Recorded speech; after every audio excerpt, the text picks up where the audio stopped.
안녕하세요, 여러분. 한 주 동안 잘 지내셨는지요? 이번 주 저희가 진행하게 될 비대면 9주차 수업에는요, 혈액과 조혈 시간입니다. 지난번 시간에 제가 혈액에 대해서 어느 정도 앞부분에 대해서 설명을 해 드렸는데요. 진행을 하기 위해서 앞부분에 대한 내용부터 같이 시작하면 좋을 것 같아서 앞에 리뷰를 잠깐 하고 오늘 수업을 진행하도록 하겠습니다.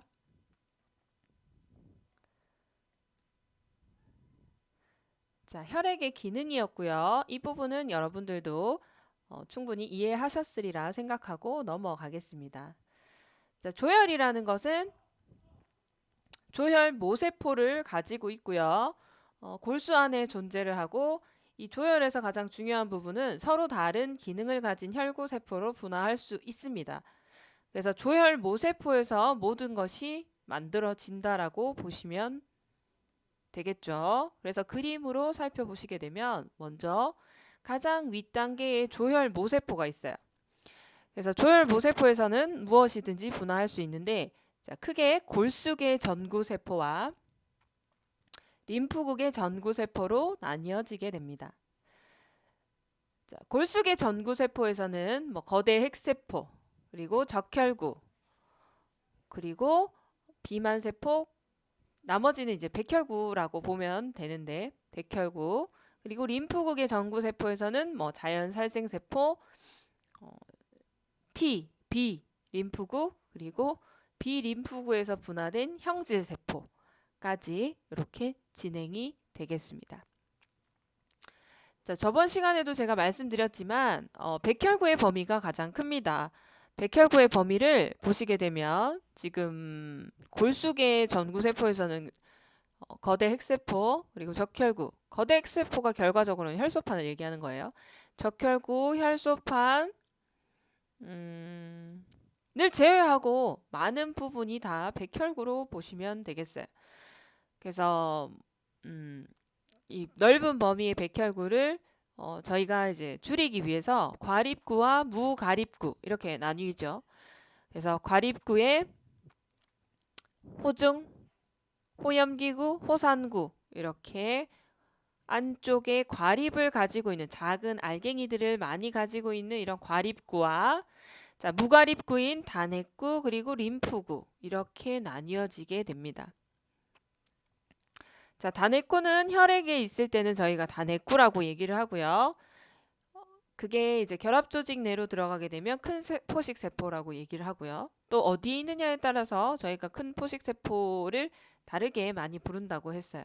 중추신경에 있을 때는 미세 악교 세포, 그리고 간에서는 쿠퍼 세포, 피부에서는 랑게르한스 세포, 그리고 뼈에서는 뼈 파괴 세포 이런 식으로 큰 포식 세포의 존재 위치에 따라서 다양한 용어로 부르게 됩니다. 자, 그리고 이제 림프구 T와 비림프구. 자, 비림프구에서 분화되는 형질 세포. 자, 이 뒤에 내용에 나오겠지만 비림프구와 T림프구는 면역에 반응을 하게 됩니다. 자, 항원 항체 반응을 하는 요 비림프구의 경우에는 이 형질 세포에서 항체를 만들어줘요. 그래서 항원이 밖에서 들어왔을 때 형질 세포에서 만들어준 이 항체를 동원해서 항원 항체 반응을 해서 나쁜 물질을 없애주는 작용을 하고요. T 림프구 같은 경우에는 세포성 면역을 하게 됩니다. 세포성 면역이 뭐냐면 항체를 따로 만들지 않고요. 세포 독성 T 세포라고 하는 그 세포가 직접적으로 작용을 해서 나쁜 물질을 없애주는 그러한 면역 작용을 하게 되는 것이 T 림프구입니다. 자, 적혈구에 대한 내용 그리고 낮 적혈구 빈혈에 대한 내용 또 다 했었습니다.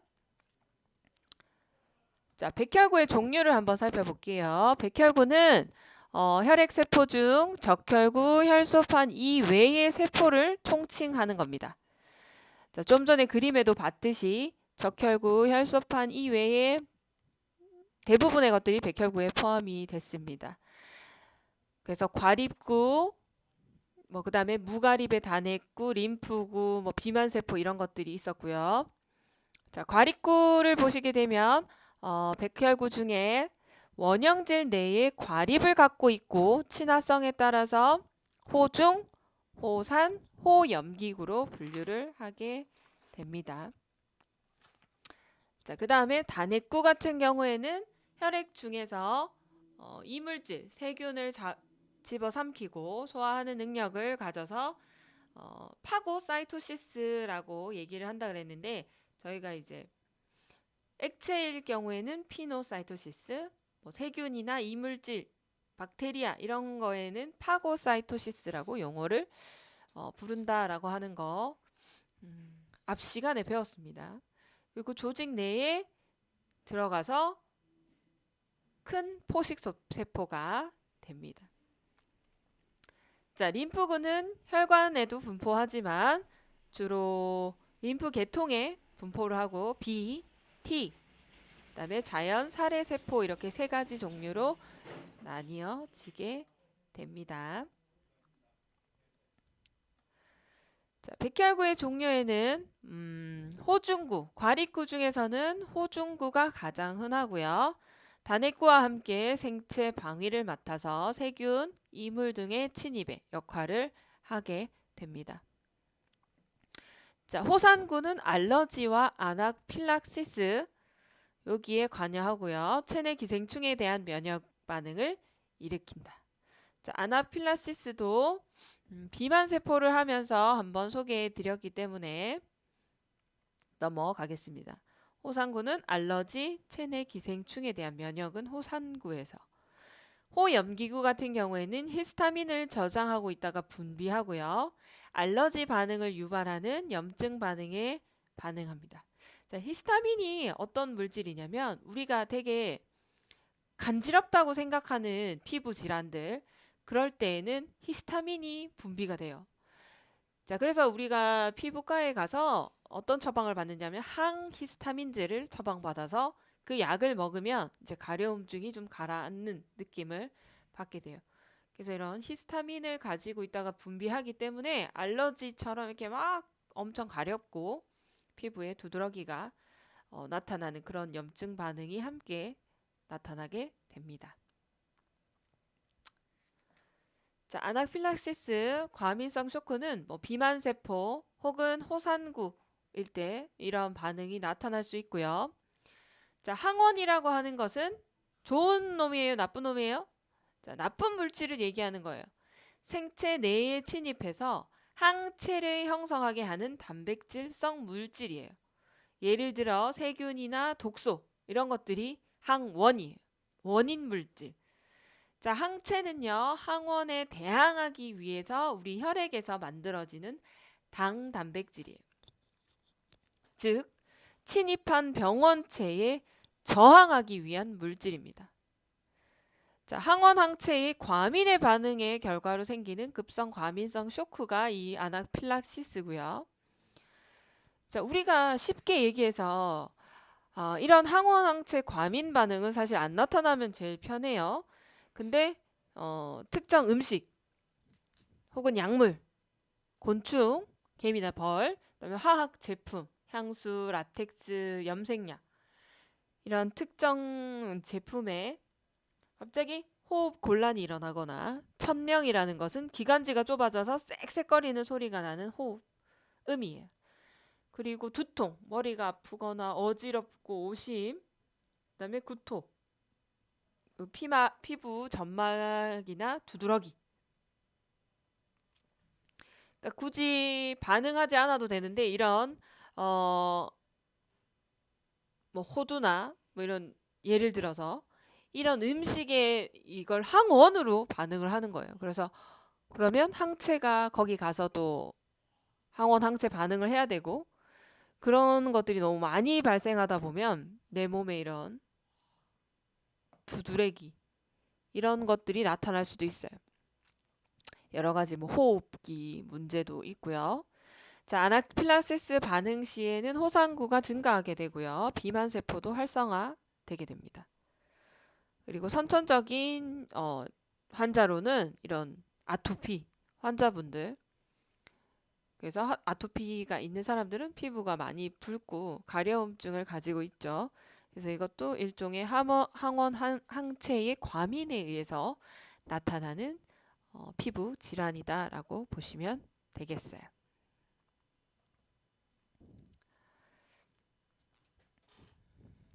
과립구에 보시게 되면 우리가 했죠. 호중, 호산, 호염기구.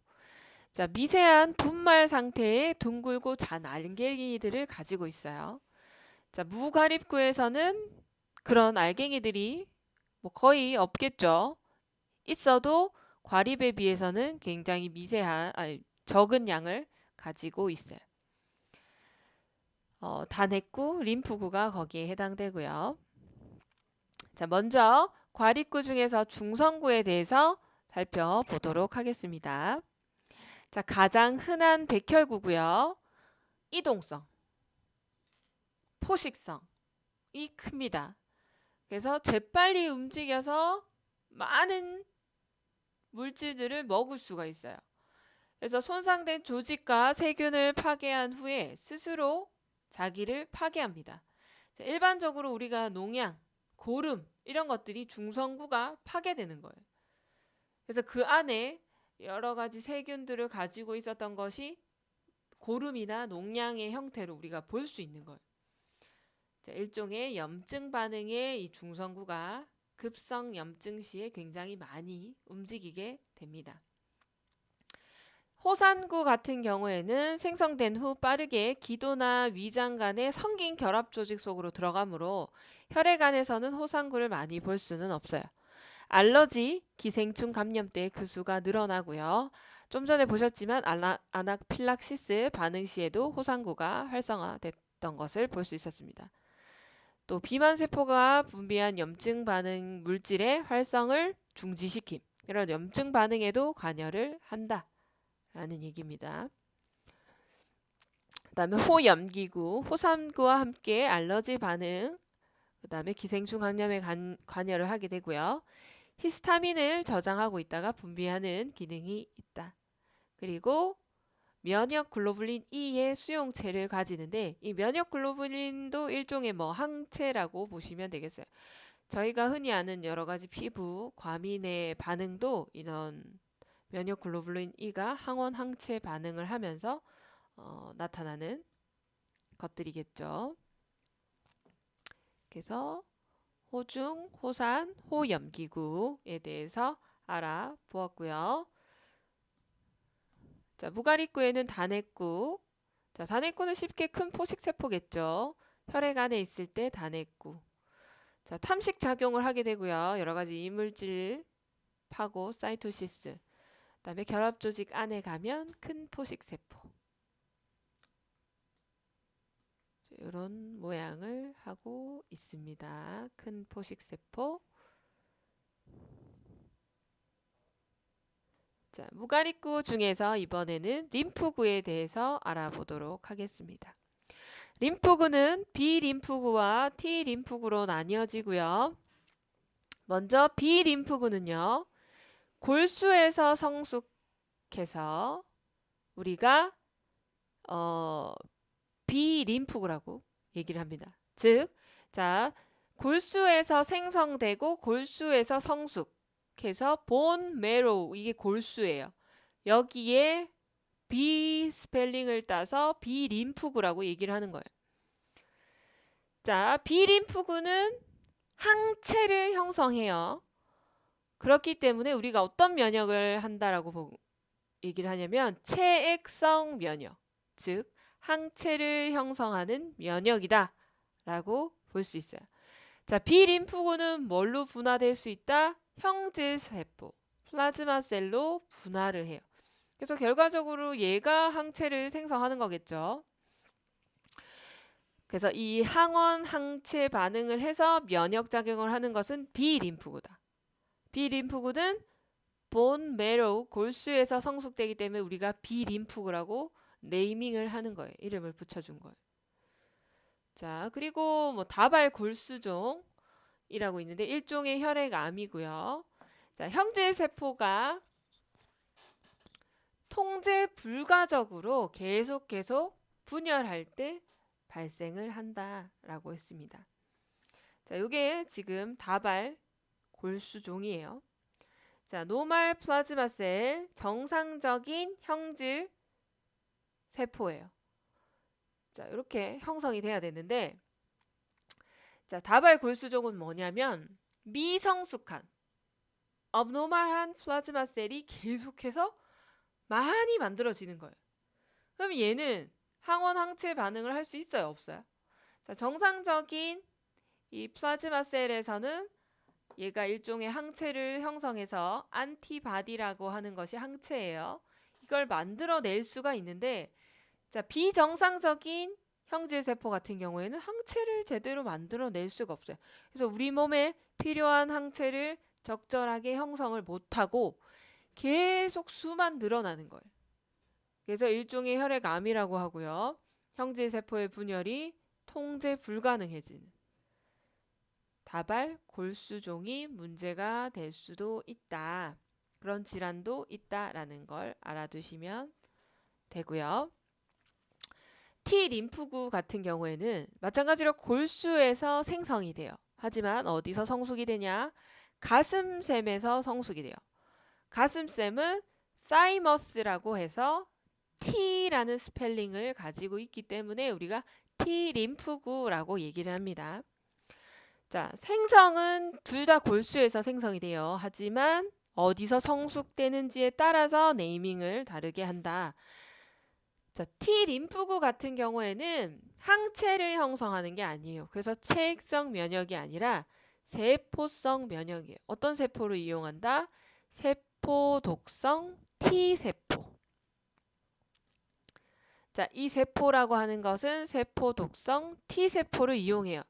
그래서 나쁜 물질을 우리가 발견을 했을 때 누가 바로 달려간다? 세포 독성 T세포가 달려가요. 그래서 거기서 직접 처리를 하는 거예요. 항체를 만드는 것이 아니라 세균을 세포 독성 T세포가 직접 공격하는 것이 T 림프구에서 일어나는 세포성 면역에 대한 정의입니다.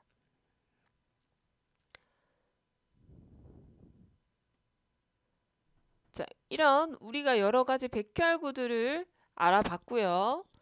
자, 이런 백혈구들에 대한 문제가 바로 백혈병이겠죠. 그래서 백혈병의 어떤 여러 가지 치유 방법, TV에도 많이 나왔었어요.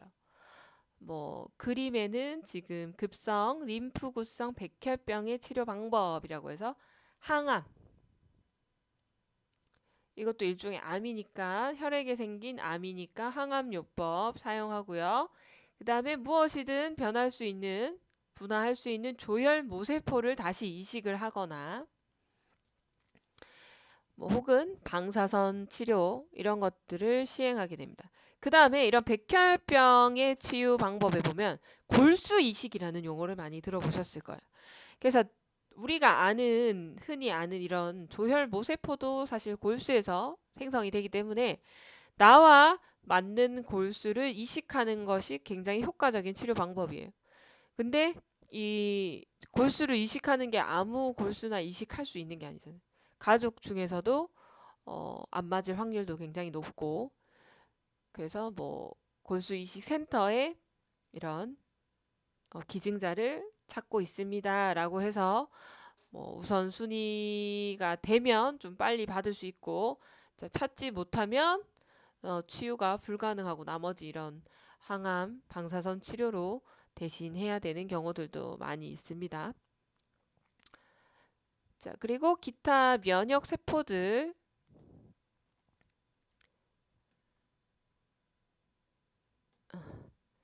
자, 가지세포라고 하는 것들이 있어요. 가지세포는 어떤 기능을 가지고 있냐면 항원이 자, 항원은 좋은 물질이에요? 나쁜 물질이에요? 나쁜 물질. 세균이나 뭐 이물질, 내 몸에 해로운 것들. 자, 그런 항원이 체내에 침입하면 그들이 먼저 즉 가지세포나 뭐 기타 여기에서는 그물세포 그 다음에 또 하나가 더 있어요. 큰 포식세포. 자, 큰 포식세포는 우리가 흔히 이렇게 나쁜 물질을 발견했을 때 탐식하는 작용을 가지고 있는 게 아닌가요? 라고 할 수 있는데, 자, 물론 그 기능이 굉장히 크지만, 큰 포식세포의 경우에는 가지세포처럼 이렇게 항원이 체내에 침입하면, 자, 항원 물질을 처리해서, 자, 이 물질이 내 몸에 들어왔습니다. 라고 하는 표시의 기능도 하게 됩니다. 자, 그렇게 표시를 표면에 해주게 되면, 자, 거기에 누가 움직인다? 세포독성 T세포. 아까 우리가 T 림프구 하면서 세포성 면역. 세포성 면역에서 관여하는 대표적인 애가 누구냐? 세포독성 T세포. 이 세포가 자, 이렇게 나쁜 물질을 찾아가서 바로 처리를 하는데, 자, 어떤 게 나쁜 물질인지 알아야 될 거 아니에요. 그죠? 그 나쁜 물질이다 라고 표시를 해주는 게 바로 가지세포이고요. 큰 포식세포이고요. 그물세포입니다. 자, 표시된 항원이 자신이 인지하고 있는 세포이면 그것에 감염된 세포들을 찾아다니며 죽이는 것이 세포독성 T세포의 역할이에요. 자, 그럼 그 전에 누가 표시를 해줘야 된다? 가지세포 혹은 그물세포 혹은 큰 포식세포가 자, 표면에 내 몸에 지금 누군가가 들어와 있다라는 것을 알려줘야 돼요. 그래서 덴드라이틱 셀, 레티큘라 셀, 그 다음에 마이크로파지 같은 경우 세포 표면의 항원을 림프구에 제시를 해주는 거예요. 자, 그런 역할을 하고 뭐 또 비만 세포 같은 경우에는 앞쪽에도 나왔지만 알러지, 그다음에 세포 표면에 IgE 면역 글로불린 수용체를 가지고 히스타민, 헤파린 등을 분비한다. 자, 히스타민이라는 물질은 우리가 가렵다는 것을 느끼게 만드는 그런 물질이겠죠. 자, 이렇게 하고 또 넘어가도록 하겠습니다. 자, 혈소판 같은 경우에는 혈액 응고에 굉장히 큰 기능을 하게 돼요. 자, 혈소판은 어디서 분화가 되냐? 제일 위에 있는 조혈 모세포에서 골수계와 림프구성, 골수성과 림프구성, 그 중에 골수성이 포함이 되고요. 거대 핵세포에서 분화된 것이 누구다? 혈소판입니다. 자, 상처 치유에 중요한 역할을 하는데 대표적인 것이 이 혈소판은 1차 응고에 관여를 하게 됩니다. 우리가 크게 상처가 났을 때 제일 처음 완전한 지혈이 일어나기 전에 잠깐 동안 피가 멈춰요. 이렇게 내가 꽉 잡고 있는 잠깐 동안 손을 떼면 피가 멈춰 있는데 그때 1차 지혈은 이 혈소판이 하게 돼요.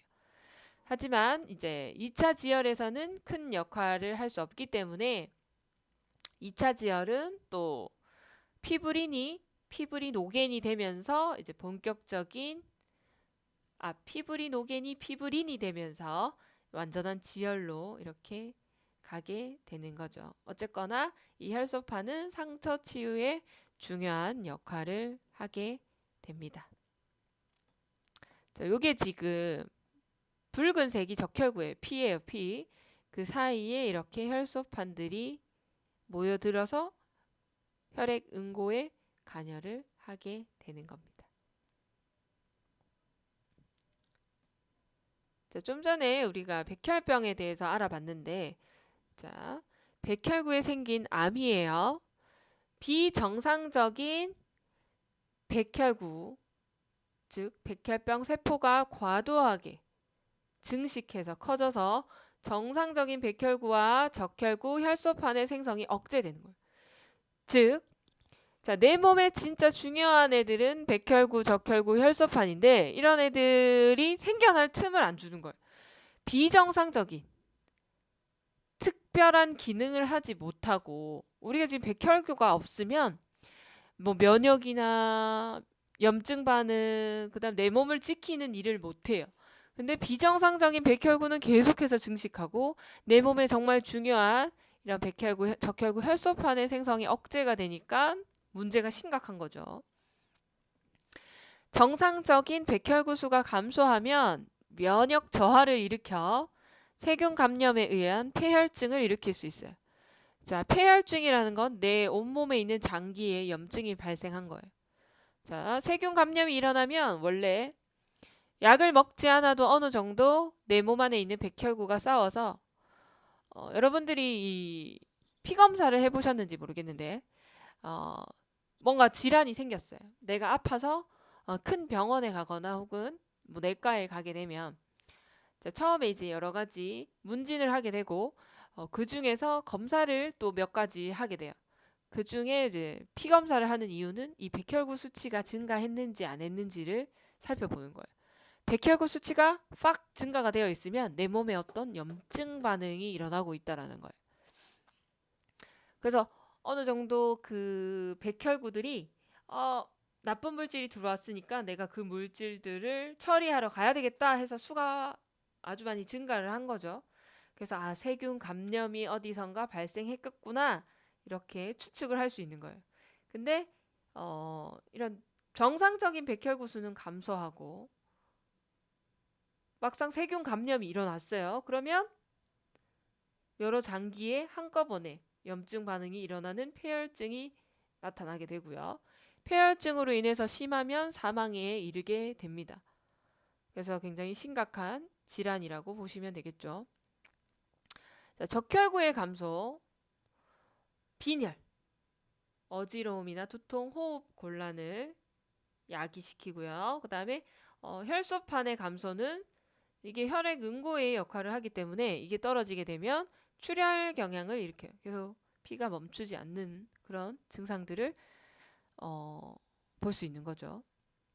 자, 너무 과다하게 증식된 백혈병 세포로 세포 자체로 인해서 고열, 열이 많이 난다거나 피로감, 그 다음에 뼈의 통증, 왜냐하면 이게 또 골수에서 만들어지기 때문에, 그 다음에 설사, 의식 저하, 그리고 호흡 곤란, 출혈 이런 문제들이 발생할 수도 있게 됩니다.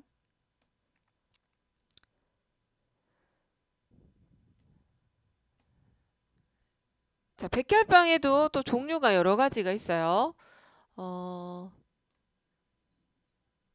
만성 림프구성 백혈병. 만성이고요. 림프구성 백혈병. 가장 흔한 백혈병이에요. 자, 우리 백혈병이 나타났을 때 한 4분의 1, 25%가 만성 림프구성 백혈병. 성인에서 주로 발생을 하게 됩니다. 어른들. 자, 이렇게 나타나는 만성 림프구성 백혈구의 특징을 보면 미성숙한 비림프구가 증가를 합니다. 미성숙한 비림프구. 자, 미성숙한 비림프구. 비림프구는 어떤 작용을 해요? 자, 형질세포를 분화해서 우리 몸에 항체를 만들어주죠. 모양은 비림프구와 유사하지만 완전히 분화되지 않아요. 그러면 비림프구의 기능을 못한다는 얘기예요. 자, 그에 따라 골수 내에 과도하게 증식되어 정상적인 혈액세포의 생산을 방해해요. 자, 없으면 우리가 만들어낼 텐데, 자, 미성숙된 비림프구가 계속 만들어지고 있어요. 골수에서. 그래서 골수는 난 충분히 또 뭔가를 만들어냈어. 이제 더 이상 정상적인 애들은 만들어내지 않아도 돼. 뭔가 지금 충분히 있으니까 이렇게 착각을 하게 돼서 비정상적인 비림프구가 많이 내 몸에 있는 거예요. 그러면 자, 항체를 만들어내서 항원 항체 반응을 할 수가 없겠죠. 그래서 문제가 될 수 있는 질환이다. 자, 급성 림프구성 백혈병 같은 경우에는 좀 전에는 만성이었어요. 소아에게 많이 나타나는 질환이에요. 소아 백혈병의 거의 3분의 2를 차지해요. 소아 백혈병이다 하면 급성 림프구성 백혈병이 많은 비중을 차지한다라고 보시면 되겠어요. 자, 림프 모구의 악성 질환. 자, 림프 모구가 뭐냐면은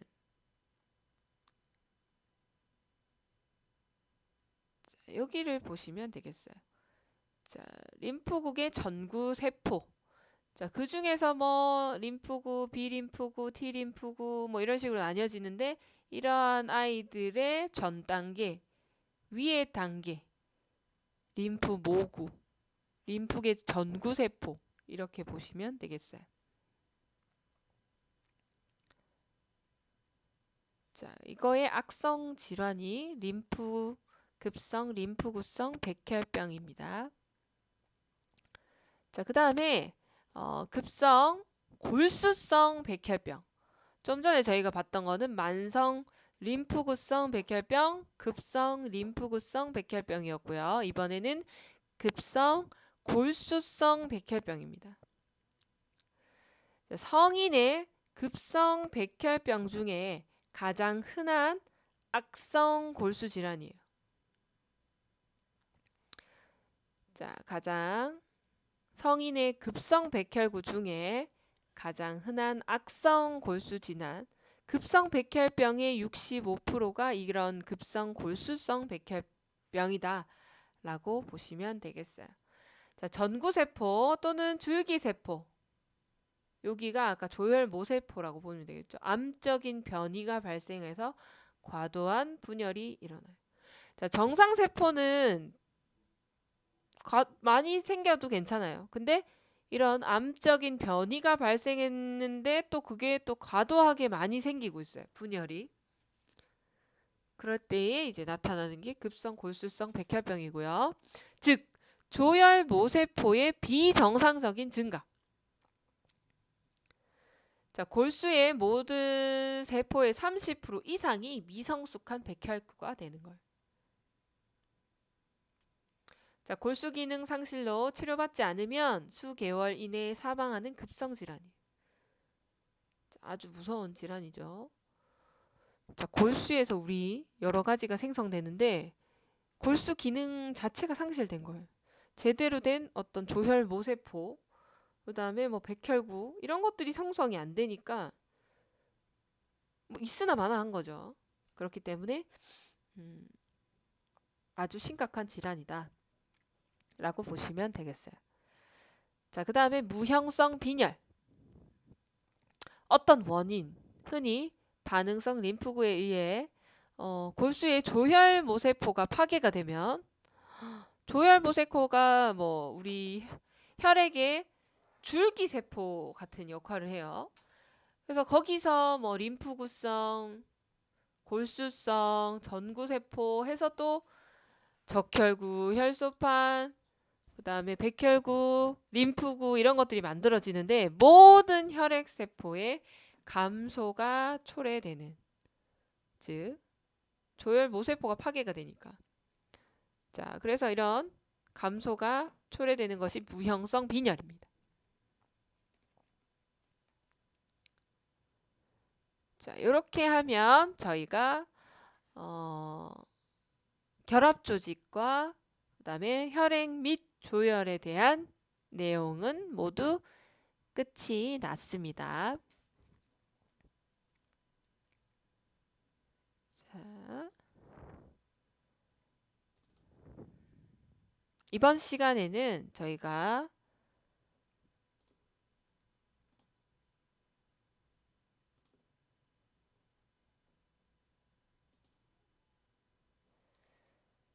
자, 잠시만요.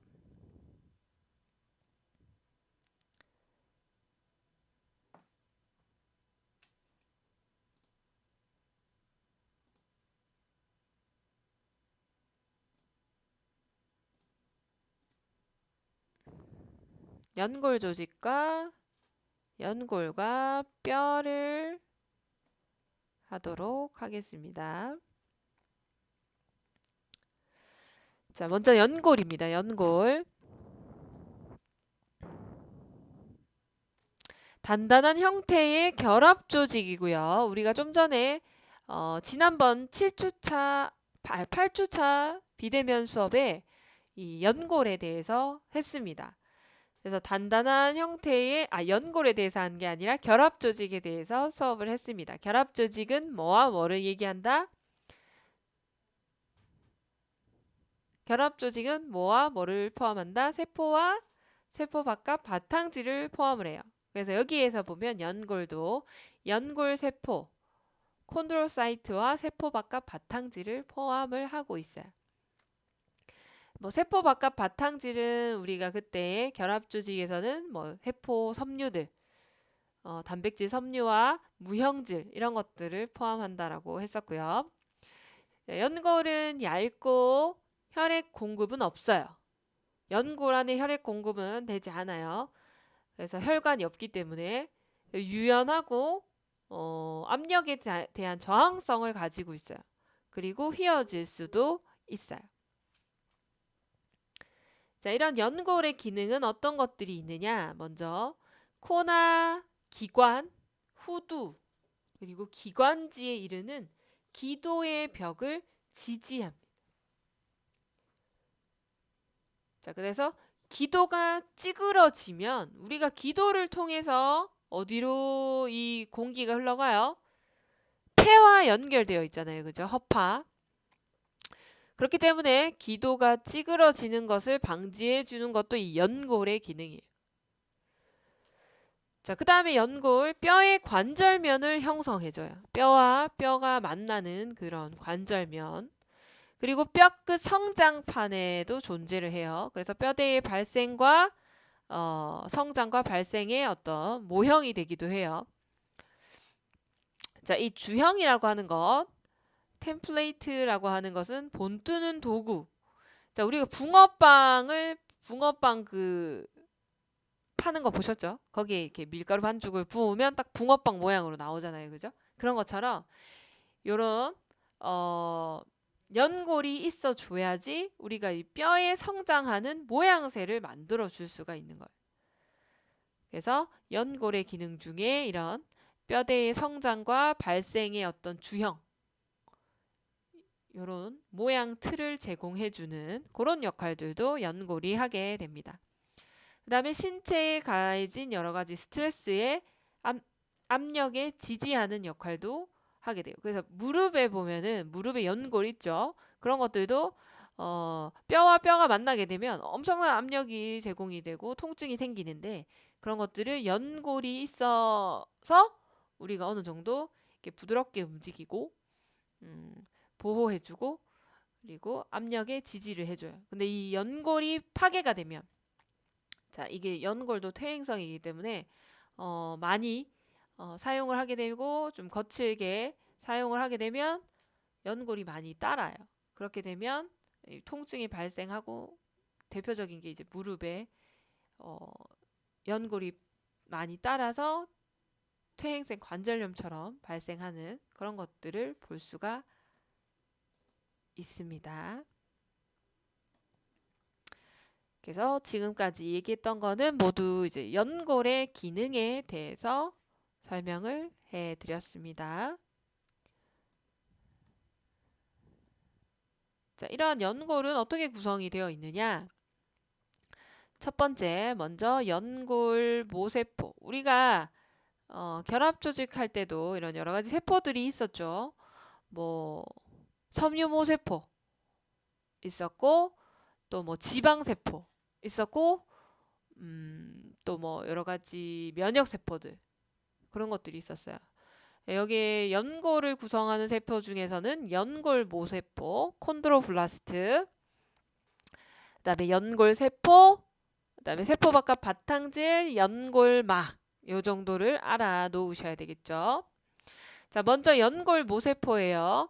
연골의 바깥층에서 발견이 돼요. 자, 섬유 모세포가 세포 바깥 바탕질과 단백질 섬유를 만들어낸 것처럼 연골의 모세포도 세포 바깥 바탕질과 섬유를 분비해요. 단백질 섬유예요, 이것도. 자, 그래서 나중에는 또 연골 세포로 성숙하게 됩니다. 자, 연골 모세포는 이렇게 제일 바깥쪽에 위치가 되어 있고요. 자, 이게 연골 모세포입니다. 자, 뭘 만들어준다? 세포 바깥 바탕질과 여러 가지 섬유들, 단백질 섬유들을 만들어내는 애가 바로 연골 모세포입니다.